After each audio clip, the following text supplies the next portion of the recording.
En Radio Inter, todos los domingos de 4 a 5 de la tarde, tiene una cita con la historia con Pío Moa y con Javier García Isaac. Cita con la historia.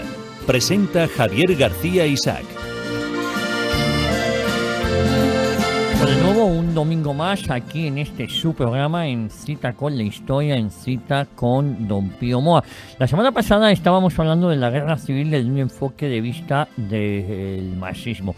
Y esta semana toca seguir hablando de la guerra civil, pero desde un punto de vista moralista, ¿no, Don Pío? A la crítica de ese tipo de enfoques. Está muy difundido. Pero antes, bueno, primero muy buenas tardes. Bueno, buenas tardes, claro. Que hemos pasado directamente a hablar, a meternos en materia. Si me deja un segundín, es seguir agradeciendo a nuestros oyentes la fidelidad con la que nos siguen en nuestro canal de YouTube, en nuestro canal de iVoox, que yo creo que cada vez somos legión, pero no es suficiente. Tenemos que seguir, y lo digo como algo positivo, seguir ahondando. Nos ha tocado vivir tiempos muy complicados y es muy importante la divulgación de programas como Cita con la Historia. Sí. Es esencial porque... Es la única manera. Es la única manera de crear un ambiente distinto. Es que las políticas surgen de un ambiente social determinado, ¿no? Y el ambiente que se ha creado en estos últimos decenios pues es un ambiente nefasto, en gran parte por no querer aprender de la historia ni asimilar lo que ha pasado y falsearla. Así que vamos, este programa es un programa combativo contra todo eso. Y antes de meternos en materia, antes de hablar de la guerra civil y esa crítica, de ese enfoque del que hoy vamos a hablar, sí que me gustaría, hoy yo sé que usted tiene una editorial, ¿no? Sí, porque ha sido hace unos días el quinto centenario de la muerte de Fernando el Católico, ¿no? Y bueno, es un hecho que apenas ha sido conmemorado en España. Ha tenido muy poca relevancia y pese a ser una de las figuras más importantes de la historia de España y también de la historia de Europa. Y como tantos otros hechos, pues ello indica la profunda degradación de la sociedad española. Una degradación real, causada por varios decenios de falsificación embrutecedora de su pasado. Todas las grandes figuras históricas son controvertidas, claro, y no hay obra humana que sea perfecta y al gusto de todos. Eso es obvio, ¿no? Pero para entender la importancia de Fernando el Católico basta atender a la situación de España cuando se casó con Isabel de Castilla y la que dejó a su muerte.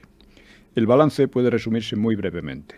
Al comienzo de su reinado, Aragón y Castilla se encontraban en estado próximo a la descomposición entre guerras civiles y banderías, la reconquista estaba estancada y el país estaba dividido en varios reinos poco amigos entre sí. Cuando muere, España está en paz, está unificada excepto Portugal y está convertida en una de las primeras potencias de Europa, si no la primera, descubriendo y conquistando América y con un verdadero esplendor cultural. América y el Pacífico. Esto en el espacio de solo 40 años, desde que se consumara la unión de Castilla y Aragón en 1475, como es sabido, ¿no? Toda su política, la de Fernando junto con la de Isabel, puede resumirse en el tenaz intento, conseguido en lo esencial, de reunificar España, recuperando la herencia política y cultural del reino hispanogodo, que esa fue la orientación de la Reconquista. Precisamente por no haber concluido la unión con Portugal, los reyes católicos no se titularon reyes de España, aunque normalmente se les reconocía por tales en todas partes, sobre todo fuera de España, ¿no? Y también dentro. Y Fernando figura como Hispanorum Rex en las inscripciones de Italia, por ejemplo. En todas las sociedades, esto hay que tenerlo en cuenta, se dan tendencias centrífugas o disgregadoras y centrípetas o integradoras. Y la tendencia principal durante los 2 primeros tercios del siglo XV en España era la disgregación. Es preciso entender el estado de cosas casi imposible del que partieron los dos monarcas. La Reconquista estaba muy próxima a concluir de modo desastroso, dejando a la península en situación parecida a los Balcanes, con una diversidad de estados impotentes y más o menos hostiles entre sí. Y aunque persistía la idea de recuperar el terreno perdido ante los musulmanes, la Reconquista había partido de núcleos dispersos y había dado lugar a diversos reinos. no pocas veces enfrentados entre ellos. La cuestión era, en fin, la idea era si la idea político-cultural de España se impondría a esas divisiones o esas divisiones permanecerían ya indefinidamente con una base cultural bastante homogénea en toda la península, pero políticamente desintegrada. Y poco antes de los Reyes Católicos, no solo la península se hallaba dispersa en 4 reinos españoles y 1 musulmán, sino que 3 de ellos, Castilla, Aragón, sobre todo Cataluña, y Navarra, sufrían graves disidencias y luchas internas. La excepción era Portugal, que había emprendido sus fructíferas navegaciones por el Atlántico y la costa africana. En aquel momento Portugal estaba muy bien. Es decir, existía en la península un asentamiento que podía resultar definitivo de diversos estados, ya digo que bastante enemistados entre sí, acompañados de un proceso de descomposición interna de ellos, de varios de ellos. Esta era la situación que se encontraban los reyes católicos. Por otra parte, se mantenía el reino islámico de Granada, que después de una larga época de decadencia del poder árabe, podía esperar la ayuda de la expansiva potencia turca, que ya había demostrado su extraordinaria fuerza destruyendo al Imperio bizantino y tomando Constantinopla solo 22 años antes de que se oficializara la unidad castellano-aragonesa. Los turcos ya amenazaban seriamente a Italia y la angustia por ese peligro había llevado al papado a facilitar el matrimonio de Fernando e Isabel y la unión castellano-aragonesa. Eran primos, en fin, de segundo orden y vamos, se les facilitó el matrimonio, porque interesaba mucho crear una potencia en la península ibérica capaz de enfrentarse a los otomanos. En ese contexto, la toma de Granada y, en lo posible, la expansión por el norte de África se convertían en una tarea urgente, obviamente. La unión castellano-aragonesa era, en cambio, muy indeseada por Francia. Francia no la deseaba de ningún modo porque le convenía tener unos vecinos débiles al sur de los Pirineos e intentó invadir España. Fue rechazada en las Vascongadas. Sí. Y, en fin, la Nueva España, a partir de los Reyes Católicos, consiguió vencer a los franceses en Italia y convertirse en el principal freno a la expansión turca, al tiempo que descubría América y el Pacífico y comenzaba su conquista y colonización. O sea, esos son unos logros impresionantes. Sí. Lo asombroso es que haya pasado desapercibido, ¿no? Sí, es que lo ven mal algunos, ¿no? Y aunque Castilla era con gran diferencia el reino más potente de la península y el de mayor impulso cultural, con gran diferencia. Tenía 4 millones de habitantes contra, a lo mejor, Aragón tendría unos 800.000 o algo por el estilo, ¿no? Toda la corona de Aragón. Bueno, Fernando, a pesar de eso, orientó la política internacional en la tradición catalano-aragonesa, o aragonesa, pero en gran parte catalana, ¿no?, de enfrentamiento con Francia, en contra de la tradición castellana de entendimiento, ¿no?, y cierta subordinación hacia Francia. O sea, en la Guerra de los 100 años, Castilla colaboró mucho con Francia. En esta línea entran las victorias del Gran Capital en Italia, la recuperación del Rosellón y la Cerdaña, y la de Navarra, que se había convertido en un protectorado francés desde hacía ya mucho tiempo, así como una política de enlaces matrimoniales con vistas a aislar al potente vecino, o sea, a Francia. Fue en general una política acertada que no obstaculizó la acción española en el Atlántico y la facilitó en el Mediterráneo, también contra el poder musulmán. No hay que olvidar que Francia y Turquía llegaron a estar aliadas en distintas ocasiones contra España, ¿no? La gran labor unificadora de Fernando estuvo, en cambio, a punto de naufragar por el matrimonio de su hija Juana con Felipe el Hermoso, para quien la idea de España apenas contaba. Era un borgoñón y llegaba aquí pues con ideas de ser el que mandaba, sin más, ¿no? Felipe se apoyó en los nobles castellanos, ansiosos de recobrar sus privilegios, aquellos privilegios que tanto habían desorganizado al país antes de los Reyes Católicos, y trató de volver a la política profrancesa que amenazaba la unión de Aragón y Castilla y encrespaba los ánimos hasta la posibilidad de una nueva guerra civil. Fernando fue prácticamente expulsado de Castilla y, viendo cómo hacía agua la obra de su vida, intentó contrarrestar el peligro casándose en 1505 con Germana de Foix, sobrina del rey francés Luis XII, consiguiendo así consiguió aislar a Felipe. Los oligarcas castellanos, enfurecidos, entendieron que de este modo Felipe no gobernarían Aragón, aunque no es claro que un eventual hijo de Fernando y Germana fuese a hacerlo. No obstante, el grave peligro de volver a una situación como la previa a la unidad desapareció cuando Felipe el Hermoso tuvo el acierto de fallecer en 1506. 6 años más tarde, 2 y medio antes de su propia muerte, Fernando reincorporaba Navarra a España y precisamente a Castilla, prueba de su verdadera estrategia unificadora.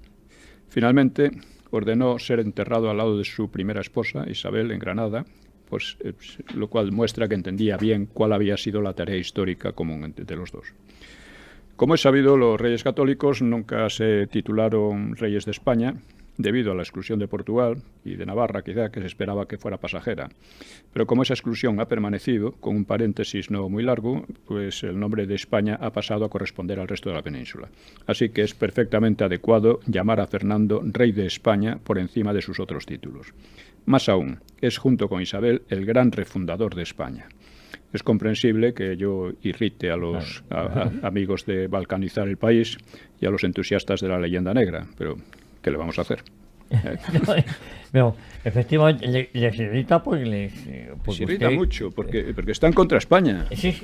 Básicamente es ellos eso, siempre ¿no? pintan lo que hace España con tintas muy negras y lo que hacen todos sus enemigos, pues que está muy bien. Y esto a lo mejor es una pregunta porque la próxima semana con Pedro Fernández Barbadillo Sí. vamos a tratar sobre Sí, esto, ampliamente. Claro, entra también aquí cosas como la Inquisición, que la hemos tratado ya, le hemos dedicado, o la expulsión de los judíos, que trataremos también en otra ocasión. En otra ocasión. Pero, claro, la pregunta es cómo la monarquía actual no celebra con gran pompa el quinto centenario del porque fallecimiento aquí casi todos los partidos están contra España. O sea, son hispanófobos, incluido el PP. Aunque no lo sepan, muchas veces aunque no lo sepan. No, sí.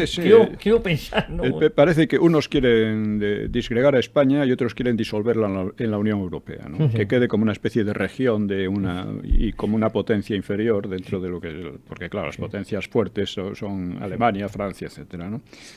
Y esta es y en eso están todos de acuerdo. Se ve también en relación con Gibraltar, hemos hablado de ello, hablaremos más, evidentemente. Y en fin. Pues eso será la próxima semana, pero muy interesante el programa de la próxima semana, igual de interesante que el programa que nos toca hablar hoy. Creo que sí. Sí, el otro día hicimos una crítica de las interpretaciones o enfoques marxistas de la guerra civil. Y hoy vamos a hablar de otro tipo de enfoques, que son los moralistas sentimentales. Y si nos da tiempo hablaremos también un poco de los franquistas. Si no, lo dejaremos para más adelante.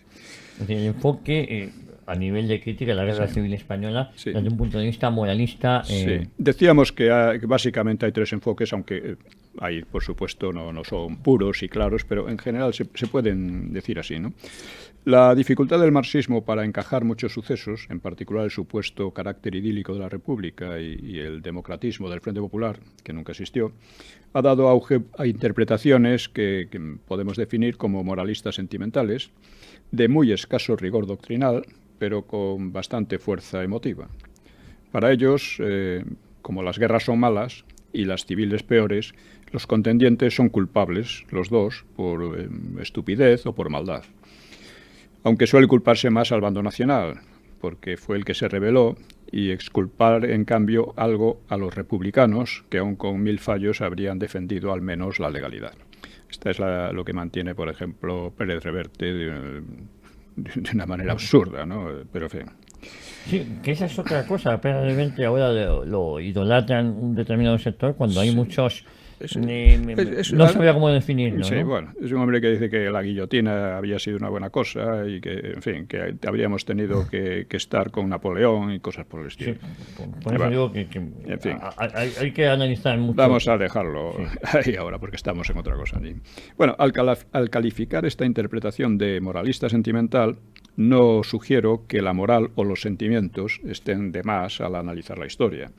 Al contrario, todos los actos humanos, que no son triviales, están bañados de moral y de sentimiento, aunque se supone estos últimos, la moral y el sentimiento, deban ser encauzados por la razón.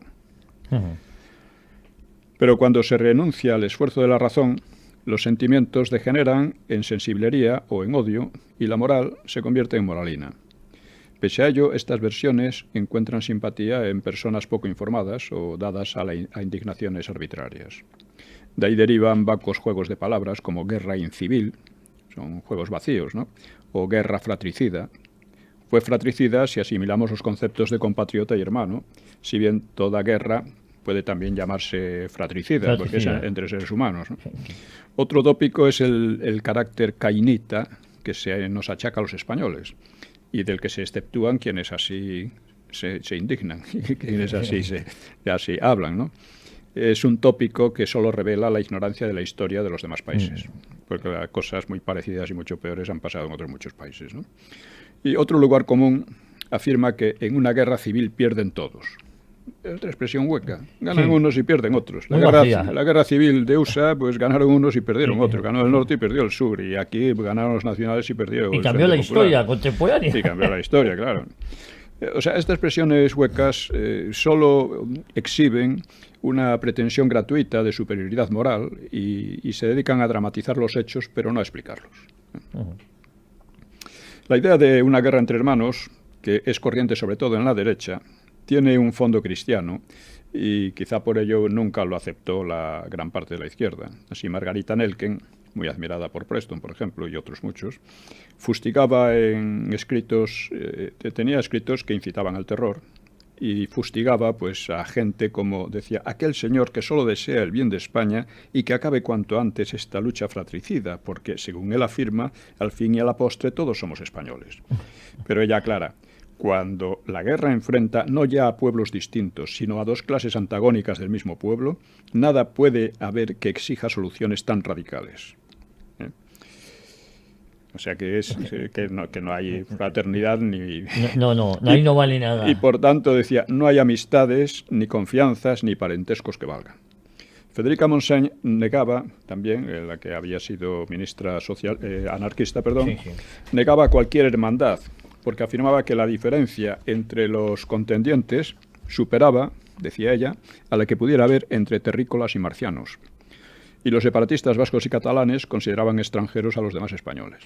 O sea que es de guerra fratricida según se mire. Y en todo caso no explica nada, ¿no? Otra derivación de estas versiones son cuestiones artificiosas, como la de si aquella contienda fue inevitable o no. Muchos se han dedicado, ¿era inevitable o no era inevitable? Bueno, ocurrió. Y si ocurrió fue por algo, ¿no? O sea, los sucesos históricos rara vez pueden considerarse inevitables, pero en cualquier caso ocurrieron. Y quizá convenga tratar de entender cómo se produjeron, mejor que andar debatiendo de manera bizantina sobre lo que pudo haber sido y no fue, ¿eh? Y bueno, me extenderé un poco para ejemplificar este tipo de enfoques con el historiador García de Cortázar, próximo al PP, por cierto. Hace unos años, el diario El Mundo publicó una serie sobre la guerra y Cortázar la presentó como una introducción, con una introducción titulada Historia de dos odios. Según él, los franquistas inventaron el mito de la inevitabilidad del conflicto. No recuerdo que los franquistas consideraran la contienda inevitable, en ese estilo un poco metafísico. Y a Gil Robles, que fue el autor del libro No fue posible la paz, pues no fue precisamente franquista. Y con ese planteamiento leemos verdades como esta, que dice Cortázar. Para evitar la guerra, hubiera bastado con que un buen número de españoles no hubiese decidido resolver sus decepciones a cañonazos o revoluciones. Hubiese bastado con que un buen número de españoles no hubiera considerado indigno convivir en la misma república y compartir el mismo país. Nadie podrá objetar a esto, empezando por Perogrullo. Pero en el mundo real no hubo ese buen número de españoles, y quizá el historiador debiera buscar la causa más bien que exhibir sus buenos sentimientos un tanto facilones. Y cuando Cortázar amplifica sus especulaciones, ya cae en la falsificación. Dice, hubiera bastado que los conspiradores militares se hubiesen mantenido fieles al juramento de lealtad a la República.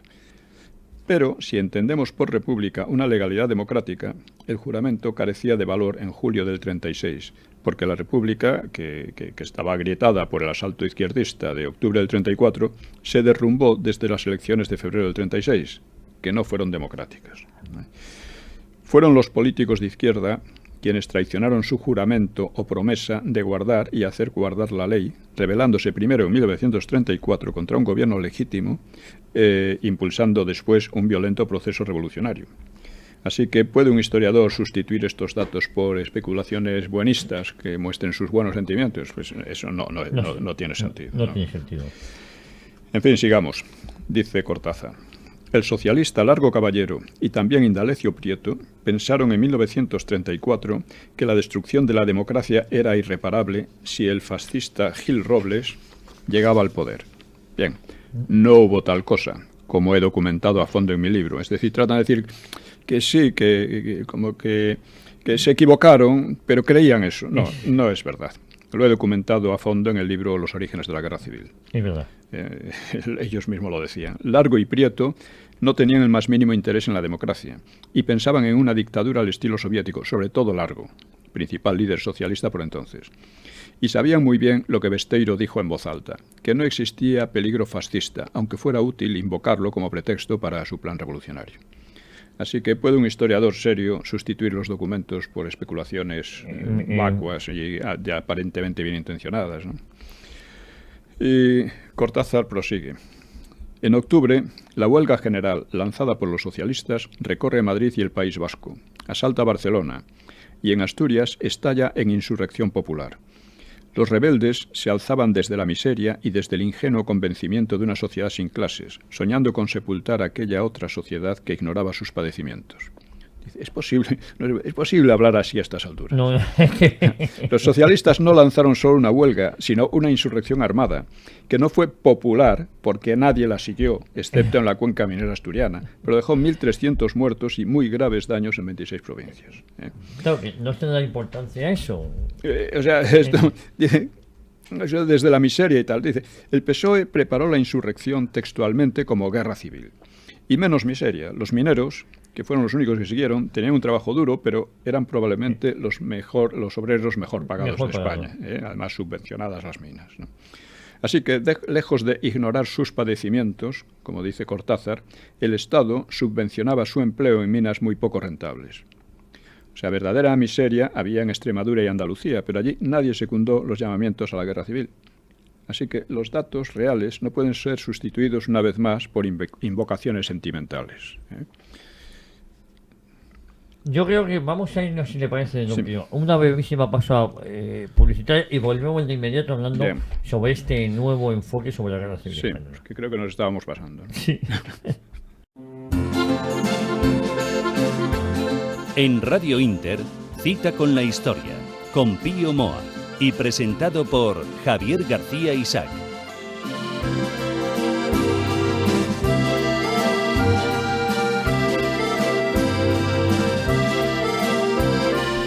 Bueno, ya estamos de vuelta, don Pío. Seguimos con este interesantísimo enfoque del que nos estaba hablando, sobre todo de estos historiadores, por llamarlo de alguna manera, muy cercanos al Partido Popular, ¿no? Sí. Que forman parte del problema. Sí. Sé que son más bien de derechas, ¿no? Sí. O abiertamente, ¿no? Sí. Pues vamos a seguir con este tipo de desvirtuaciones que son muy, muy lamentables en una historia seria, ¿no? Dice, las represalias por lo de Asturias se extienden a toda España. Las derechas gritan que la República estaba traicionando a España, mientras las izquierdas, más radicales, identifican la insurrección de Asturias con la sublevación de Espartaco, la Comuna de París. Es cierto que la identificaron así, dice. Pero la realidad, bien documentada, es que hubo pocas represalias y sí amplia represión legal, mucho más blanda que en movimientos parecidos en el resto de Europa. Alemania, por ejemplo. Y la derecha, muy lejos, hay que recordar además que cuando la primera insurrección anarquista pequeña en el Alto Llobregat, creo que fue, Azaña dio orden de fusilar sobre la marcha al que encontraran con armas, lo cual provocó una serie de historias. Pero vamos, esto no ocurrió aquí. Y la derecha, muy lejos de gritar lo que inventa Cortázar, es decir, que la República estaba traicionando a España, defendió a la República, defendió el orden constitucional frente al asalto revolucionario y mantuvo ese orden después. O sea, yo no sé de dónde saca. ¿Por qué se inventan estas cosas? Es que está tan documentado y tan claro. Si la República se mantuvo, entonces fue porque la derecha la mantuvo. La mantuvo. Por nada más. Además, hubiese sido la excusa perfecta para cargársela. Claro, en este momento. Claro, además desde el poder, con el ejército, con todo, ¿no? Y en cambio la izquierda se glorió de su ataque a la democracia burguesa y lanzó una campaña mendaz sobre atrocidades represivas que Cortázar los suscribe sin rastro de crítica. O sea, historiador serio. Bueno, la verdad es que toda esa fábula sobre la brutal represión de Asturias por el gobierno de derecha, fue una campaña gigantesca, la he examinado en el libro El derrumbe de la República, y creó unos odios enormes en todo el país. Bueno, pues eso ha sido recogido por muchísimos otros historiadores, y algunos además inventando cosas de su propio caletre, como Jackson, por ejemplo, ¿no? Gabriel Jackson, que es tan venerado en la izquierda. Bueno, pues esto lo he examinado y realmente no hay nada. Además, hay una prueba bien contundente. En las elecciones de febrero del 36, el eje de la propaganda de la izquierda fue los crímenes de la derecha, las atrocidades de la derecha en Asturias. Que en cuanto llegan al poder iban a ser investigados y castigados. En cuanto llegan al poder se olvidan por completo del asunto. Y es la derecha, la CEA, que dice, bueno, no iban ustedes a investigarlo, vamos a investigarlo de una vez, a ver qué pasa. Naturalmente ya no les interesaba. Bueno, no solo les interesó que, por ejemplo, a Luis Companys le ponen en la calle y le restituyen en su puesto como jefe de la Generalidad. Así, inmediatamente. A todos los presos, ¿no? Dice, vemos cómo con moralina sentimental puede falsearse la realidad. Otro ejemplo. El sueño de Azaña, dice Cortázar, era construir y regir una nación en la que la idea de comunidad civil superase la de la lucha de clases en el corazón de todos los españoles. No consiguió salir del gueto de una minoría ilustrada, ese sueño que él atribuye a Azaña. Cabe dudar de que la mayoría de los españoles albergara la lucha de clases en su corazón. Eran ciertos partidos quienes pugnaban por insuflar en ellos el odio de clase. Esto es ya lo vimos al analizar los enfoques marxistas. Y la admiración por Azaña impide a Cortázar ver lo que Azaña mismo aclaró, que él planeaba un programa de demoliciones, especialmente contra la Iglesia. Cortázar creo que es jesuita, y a costa de libertades como las de conciencia, asociación y expresión, y que pensaba hacer de los gruesos batallones populares, es decir, de los sindicatos extremistas, el instrumento de su plan. Así lo expuso en vísperas de la República, y sus actuaciones respondieron a ese designio hasta el final, si bien resultó que quien sirvió de instrumento a la revolución fue él, y no él dirigiendo la revolución. Bueno, esto también tiene que tenerlo muy en cuenta un historiador, porque si no, lo que estamos es fabulando, ¿no? Sí.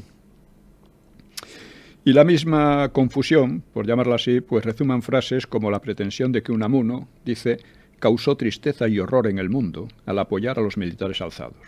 En realidad, causó enorme furia en los partidarios del Frente Popular, que no monopolizaban el mundo. El mundo es más que esos partidarios, ¿no?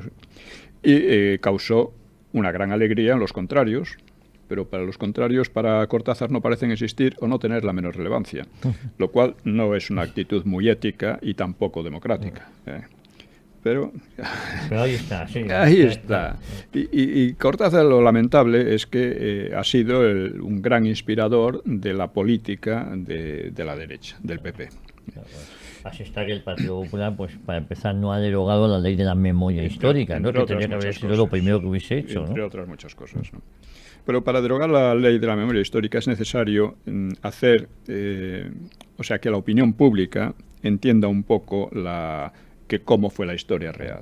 Porque si no, se va a interpretar como una imposición bruta de la derecha, que ya se sabe, siempre está en las mismas, ¿no? La derechona. El delito de todo esto es que no haya intentado explicar esto, ¿no? Claro, y que el PP ha contribuido a callar cualquier opinión en contra, cualquier investigación en contra, o a dejarla como si no tuviera importancia, ¿no? En fin, Cortázar dice: los moderados fueron rebasados por la bullanga revolucionaria de la izquierda más exaltada y la nostalgia clerical, militarista y anacrónica de la derecha más conservadora. Así que todos malos. Pero el grueso de la derecha permaneció legalista hasta que el régimen entró en un abierto proceso revolucionario, que Cortázar difumina con total impropiedad cuando lo llama bullanga. Era mucho más que bullanga, era otra cosa, vamos. En cuanto a los moderados, como Azaña, según Cortázar, pues colaboraron con el proceso revolucionario ya desde 1933, cuando incurrieron en golpismo al perder las elecciones, y sobre todo cuando volvieron al poder en el 36. O sea, la abundante documentación que he aportado en mi trilogía sobre la época aclara ya el asunto, yo creo que más que suficientemente. Y en todo caso, los documentos no pueden rebatirse con gratuitas condenas moralizantes de las que nadie se salvaría, todos malos. La ley fue conculcada ante todo por la izquierda y los separatistas, mucho menos por la derecha. Equiparar las dos distorsiona totalmente la realidad. No sé si Cortázar, como otros, escribe de esta manera por buscar una reconciliación con la izquierda, pero yo sospecho que esta no se va a producir a base de falsear el pasado. Al final, todo queda en una exhibición de sentimientos triviales, pretendidamente lúcidos, sobre el sino de los españoles, cuando no sobre el género humano entero, que por lo visto es muy malo. Es malo y bueno. Esta literatura abunda mucho en España. Y la condensa un libro que fue muy publicitado por el... De esto ya hemos hablado, pero conviene repetirlo, ¿no? Un libro muy publicitado, por ejemplo, por El País, que se titulaba Meditaciones en el desierto, Meditaciones en el desierto, de un periodista catalán de derechas, Gaziel, firmaba Gaziel, seudónimo, saludando con alborozo, que ya digo que la intelectualidad de izquierdas y El País, él hablaba en la posguerra, dice, la historia es una auténtica y espantosa tragedia.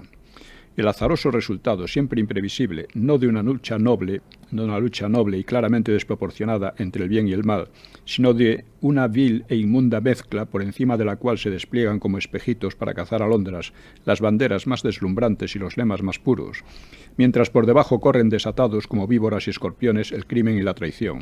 La historia es pura zoología.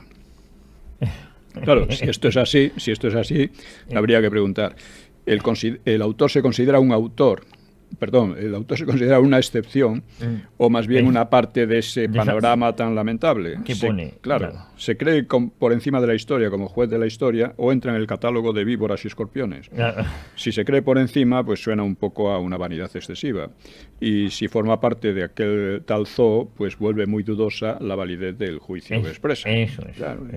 Que se descalifican por sí mismos. Al sí, final. Es lamentable, ¿no? Los extremos a que se llega.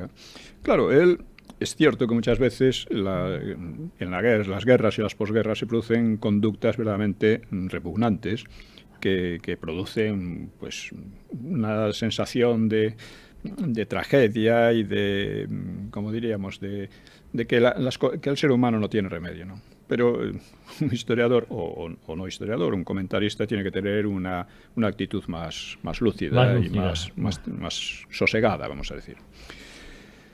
Como vemos, los enfoques marxistas o asimilados insisten en la maldad esencial del bando encabezado por Franco, mientras que muchos moralistas sentimentales tienden a echar también negras tintas sobre el Frente Popular. Claro que esto último arroja una sombra muy negra sobre aquellos españoles tan necios y tan cañitas y sobre nosotros mismos, porque somos sus descendientes y estamos hechos de la misma pasta. A pesar de todo, la equiparación en maldad de los dos bandos casi nunca se da del todo. Así, por ejemplo, Anthony Beevor, en su libro pretendidamente imparcial sobre nuestra guerra, también ha sido muy celebrado por aquí en medios también de derechas, ¿no?, concluye que ganó el bando más despiadado, dejándonos la duda de si no será él el despiadado, al menos con los hechos históricos. Pero ¿cómo se pueden decir esta salta de falsedades? Porque ya no me atrevería a llamarlo de otra manera, ¿no? Sí, porque se crea ya un ambiente en el que no puedes decir nada bueno de los que ganaron, de los nacionales. No puedes decir nada bueno, porque eran los antidemócratas, mientras que el Frente Popular eran los demócratas. Es una falsificación absoluta, ¿no? Y que, por desgracia, tiene unos efectos sociales y políticos muy graves. Además, usted ha demostrado en algún programa cómo la guerra civil no se libró entre demócratas, sino no era esa lo que se dirimía en la batalla. Lo ¿no? que se dirimía era la continuidad de España como nación y la continuidad de la cultura cristiana. Eso estaba en un segundo plano. Lo de la democracia, nadie creía en la democracia, ni unos ni otros. Lo hemos hablado y lo seguiremos hablando, a ver, bueno, porque estas cosas hay que repetirlas mucho, ¿no? En fin, a Antoni Víbor le he dado, le he replicado en varias ocasiones, ¿no? Sí. Dice, bueno, con pretensiones parecidas de imparcialidad leemos en la obra de Bartolomé Benassar de 2004, titulada en español El infierno fuimos nosotros, y criticando que todo lo escrito hasta la fecha sigue estando marcado por el sello de la pasión. Sigue estando marcado por el sello de la pasión. Sí. Otro título que ya lo dice todo, o sea, antes de él, por lo visto, y no es así, desde luego, él sigue con los tópicos, con gran parte de los tópicos. Sí, él compra esa idea y ¿no? Sí. los tópicos se engancha a ellos. Hombre, yo escribí Los orígenes de la guerra civil en 1999, lo publiqué, y decir que está marcado por el sello de la pasión, a ver si puede rebatir algo de lo que digo yo. Otro es Slava Galán, que escribe una historia de la guerra civil que no va a gustar a nadie. A nadie, lo he leído. Sí, un poco con ese moralismo castizo de barra de bar, algo desgarrado, anecdótico y arbitrario, ¿no? Que a mí Slava Galán me ha desilusionado mucho porque tiene obras anteriores, pero cuando habla de la guerra civil, su padre luchó en el bando nacional y para mí ha supuesto como escritor una grandísima decepción, ¿no? Por las inexactitudes y porque tira de demagogia, de tópicos. Parten siempre de ese tópico fundamental que genera una cadena de errores. Sí. Que unos eran los demócratas y los otros los antidemócratas. Que unos sí. eran los que representaban la legalidad republicana y los otros lo contrario. Partiendo de ahí todo ya es falso, todo se embrolla. Su padre luchó en la guerra civil y de hecho tiene una novela que se llama La Mula, que, bueno, pero sin pretensiones, pero claro, cuando se mete en temas más profundos, para mí ha supuesto una gran decepción, pero otra cosa que hacen mucho es decir, bueno, por ejemplo, los nacionales o sobre todo, dice que bueno, estaban allí los soldados, pues a mi padre le tocó y que estaban allí porque sí, pero lo que les preocupaba era, pues, en fin, otras cosas. Sí. Fornicar y tener una mula, o lo que sea. Eso es lo que era lo único que tenían en la cabeza. En la cabeza, no era idealismo ni era su supervivencia. Hay que decir, bueno, a lo mejor ustedes al escribir esta cosa lo único que tienen en la cabeza es ganas unas pesetillas, y ya está.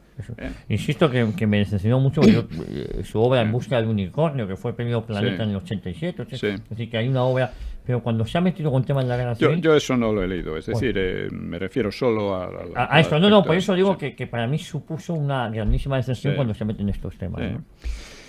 Bueno, pues para terminar con el enfoque moral, ¿vamos bien? Vamos a la última pausa publicitaria y ya no le molesto y así vamos al de tiro. Volvemos de inmediato. En Radio Inter, Cita con la Historia, con Pío Moa y presentado por Javier García Isaac.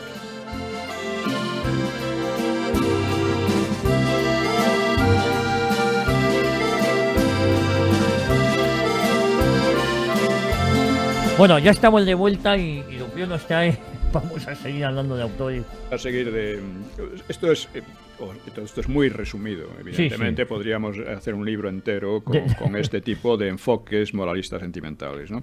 Bueno, pero para terminar vamos con con otro, que es la serie de El Mundo, que salió, que ya la he aludido, y cuyos promotores afirman modestamente, igual que Benassar, que es la primera que se ha escrito en España con un propósito firme de objetividad, alejada por igual de las visiones maniqueas y de los revisionismos. Bueno.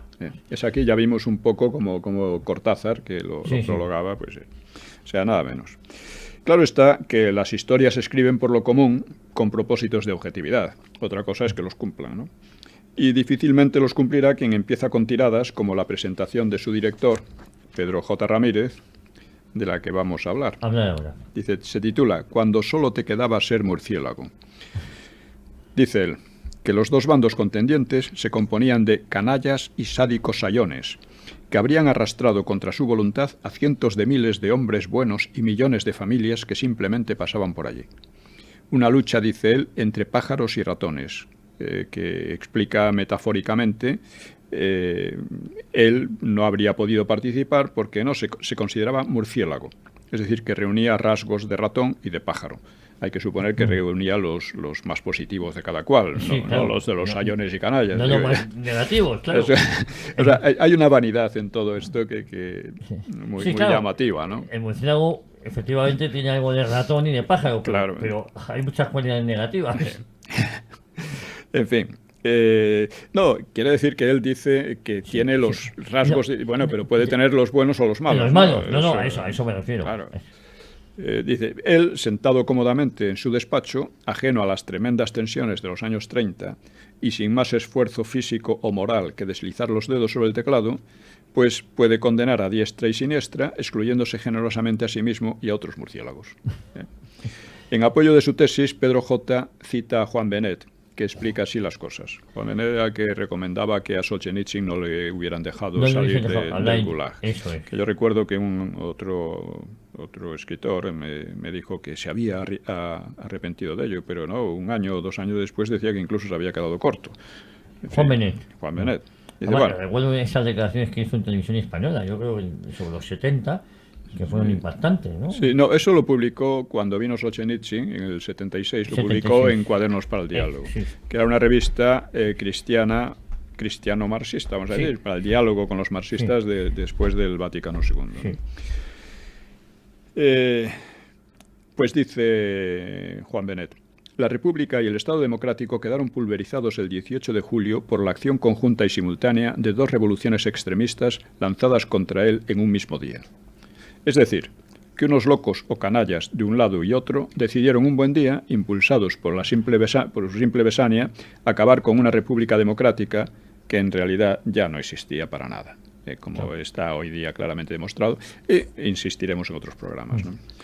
Estos murciélagos forman lo que se ha dado en llamar la Tercera España, que es presentada como los individuos más lúcidos y razonables, más demócratas, en contraste con el brutal fanatismo de las otras dos. Pero esta interpretación, demasiado fácil para ser realmente moral, no se justifica.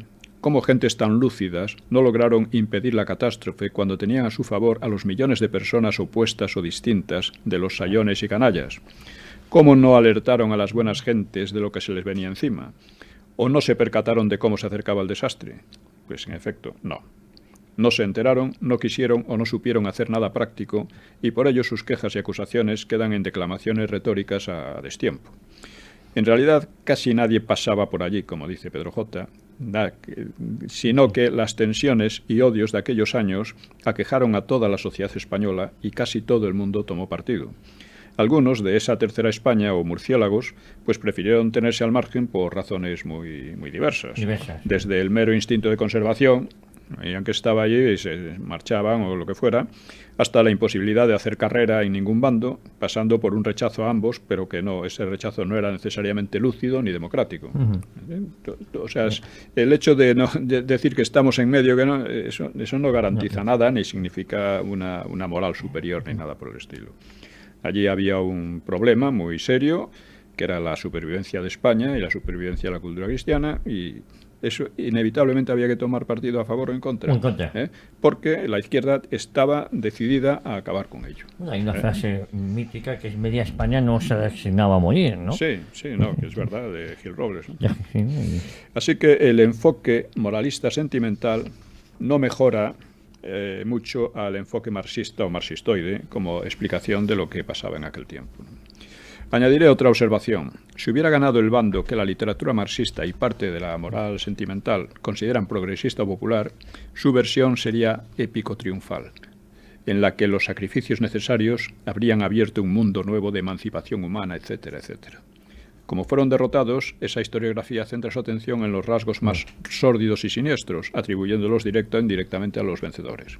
Entonces centra en los asesinatos, la represión, el terror, por supuesto de la derecha sobre todo, y no en los logros que para ellos son malos.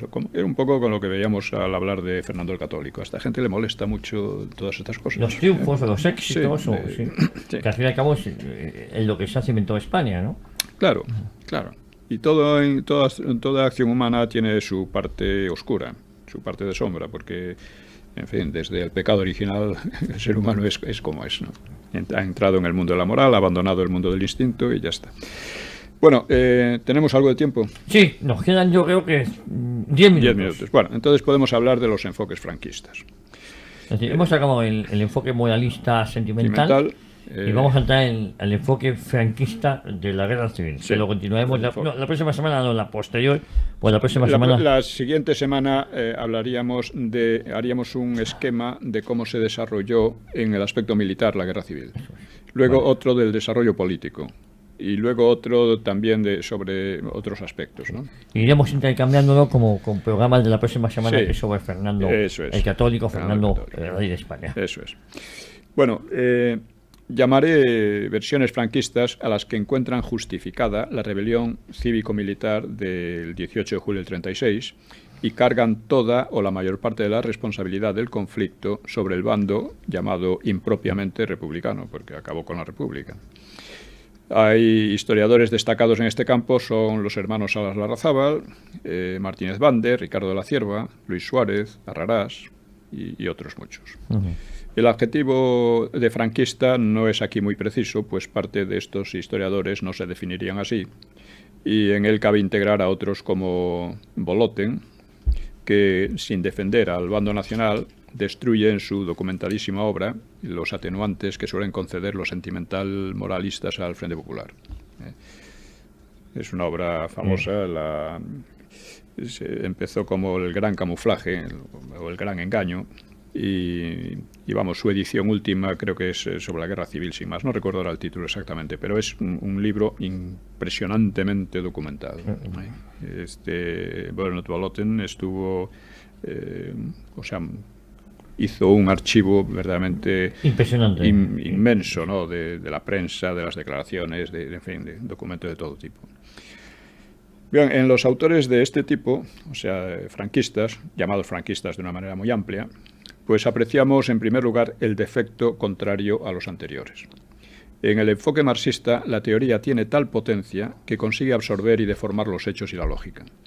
Y un efecto similar encontramos en las interpretaciones sentimental moralistas, que claro, provocan en las personas que mal informadas pues una especie de indignaciones y de lamentaciones, ¿no?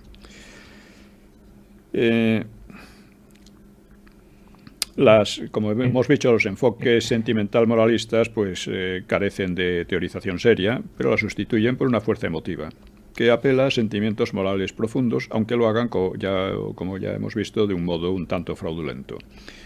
A los estudios franquistas les ocurre justamente lo contrario. Prestan gran atención a los sucesos reales, a los datos, pero el entorno teórico en que los envuelven resulta endeble.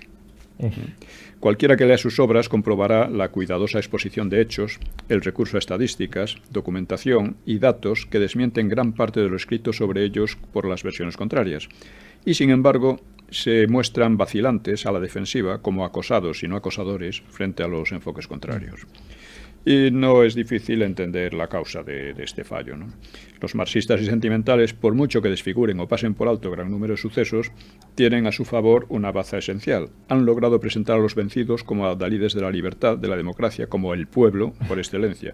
Por ello, aun si les reconocen desmanes y atrocidades, pues estos quedan como errores lamentables, ¿no? Como excesos condenables, pero solo hasta cierto punto. Los vencedores, en cambio, aunque demostrasen sus virtudes en muchos aspectos concretos, resultan en general los villanos defensores de una causa injusta y retrógrada y culpables de rebelión contra una república que en definitiva pasa por ser progresista y justa, ¿no? A pesar de sus errores. En un caso hay errores y en otro caso hay maldad. La debilidad argumental del franquismo viene de lejos. Como señala Serrano Suñer, el régimen fracasó ya en los años 40 en su empeño de elaborar una teoría o ideología propia. El franquismo permitió una amplia libertad cultural en la que la gran mayoría de los escritores y artistas pudieron realizar su obra al margen de orientaciones políticas oficiales e incluso contra las conveniencias políticas del régimen. Y realmente pudo funcionar durante casi 4 décadas gracias a un notable pragmatismo y adaptabilidad, pero como ideología pues tuvo poca elaboración y escasa coherencia teórica. Integraba principios católicos, más bien democristianos, con otros integristas, doctrinas semisociales de la Falange, economicistas, más o menos liberales. En fin, para colmo, se definió como régimen católico, esto ya lo hemos dicho muchas veces, con lo cual terminó siendo muy vulnerable a los ataques. Y originó ideas irreales, como que la transición desde 1935 se hizo contra el régimen franquista y que antifranquismo equivalía a democracia. En fin, ya hablaremos también más de esto. Un intento de superar esta insuficiencia lo encontramos, por ejemplo, en Ramón Salas Larrazábal, apoyándose en Stanley Payne. Dice, la línea maestra que sirve de eje a todo el periodo, desde la invasión francesa, es el lento caminar hacia la libertad a través de una serie de etapas presididas sucesivamente por el liberalismo convulsivo, el liberalismo elitista y la democracia oligárquica, que concluirá finalmente en una democracia estable, la que hoy estamos construyendo. Salas escribía esto en 1980. Según el profesor norteamericano, todos los países del mundo han recorrido este itinerario, aunque no todos ellos con el mismo ritmo. En España siempre se nos había dicho que nuestro caso era patológico, anormal, pero Payne demuestra que no es así. El ritmo de evolución viene determinantemente influido, prácticamente condicionado, por el nivel del desarrollo social alcanzado en cada país y muy especialmente por el grado de progreso logrado en el sector industrial. Todos los pueblos que mantuvieron una economía agraria y un estatus social rural se vieron en notables dificultades para estabilizar un sistema democrático y en todos ellos los avances del liberalismo fueron convulsivos durante décadas. Esto lo escribe en un libro, Los datos exactos de la Guerra Civil. ¿Qué opinión le merece ese libro? Muy por encima. El libro es muy bueno. Todo lo de Salas Larrazábal es muy bueno porque está muy documentado, ha ido a los archivos, ha ido a los datos, ha compulsado estadísticas, en fin, no tiene muy poca retórica. No hay lugar a la duda. No.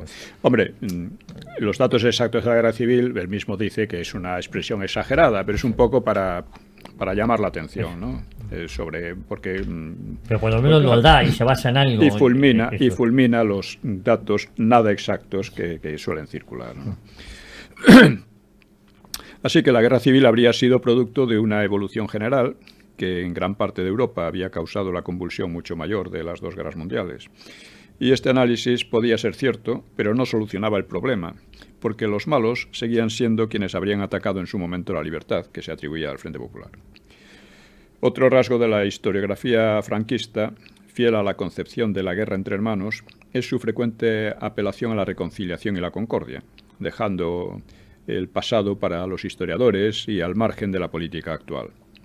Estos llamamientos, que han sido muy frecuentes en la derecha, casi siempre han chocado con un desprecio agresivo e indignado por parte de sus adversarios político-académicos.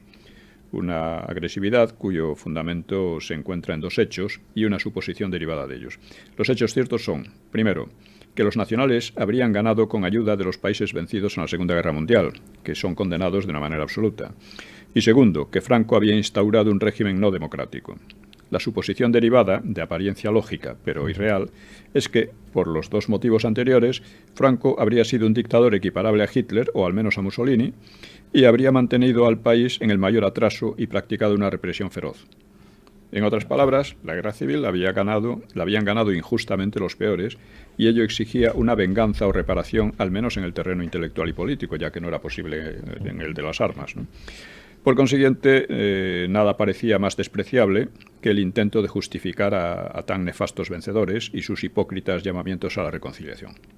Esta agresividad ha tenido su foco en las versiones próximas al comunismo, lo cual no ha mermado su efecto, porque, como hemos indicado, tendencias diversas, incluso algunas liberales y derecha conservadora, han adoptado gran parte del argumentario marxista y se han sumado a la exigencia de reparación, pese a no haber combatido nunca el franquismo y en muchos casos provenir directamente de él. Nos quedan 2 minutos. Bien. En fin, para el enfoque franquista, como digo, es muy difícil rebatir tales acusaciones, pues en efecto los nacionales habían condenado reiteradamente la democracia liberal y aunque sus gobiernos se liberalizaran progresivamente, nunca, al menos hasta la muerte de Franco, pensaron establecer un sistema político al estilo de los de Europa Occidental. Por ello, una vez más, la reivindicación de sus éxitos económicos y sociales, que sus adversarios no reconocen, se diluía ante la imputación de haber aplastado la libertad. La dificultad de la defensa aumentaba porque en el resto de Europa y en América se preferían los enfoques de izquierda y los enfoques marxistas. Una preferencia heredada a la Segunda Guerra Mundial, cuando las potencias demoliberales habían combatido al lado del totalitarismo de Stalin contra el nacionalsocialismo alemán, al cual solía asociarse al régimen de Franco. Este realmente nunca había tenido, el franquismo nunca tuvo oposición democrática, sino comunista y terrorista, pero la inercia de la Guerra Mundial permitió a los comunistas presentarse como campeones de la libertad y la democracia en España. Pues yo creo que, don Pío, si me permite, ¿o qué le quedaba? O vamos... Bueno, yo creo que con esto queda básicamente... ¿verdad? Insisto en que lo que se jugaba aquí no era la democracia en la que nadie creía entonces, incluso se podría decir que casi nadie cree ahora, porque no hay más que ver el comportamiento de los políticos, y que esta democracia puede perecer por falta de demócratas. Efectivamente, estamos viviendo una situación que a lo mejor en lo económico está mejor que en los años 30, pero... Sí. Se jugaban cosas más básicas que la democracia, que la existencia de la propia nación, ¿no? Pues, don Pío, la semana que viene cambiamos de tercio una sola semana, luego volvemos a la carga, en el buen sentido de la palabra, y hablaremos del quinto centenario de Fernando el Católico. Eso es. Muchísimas gracias, don Pío. Muchas gracias. Y a todos ustedes, muchísimas gracias por estar siempre ahí, por su fidelidad, y prometemos volver, Dios mediante, el próximo domingo aquí en Cita con la Historia a las 4 de la tarde.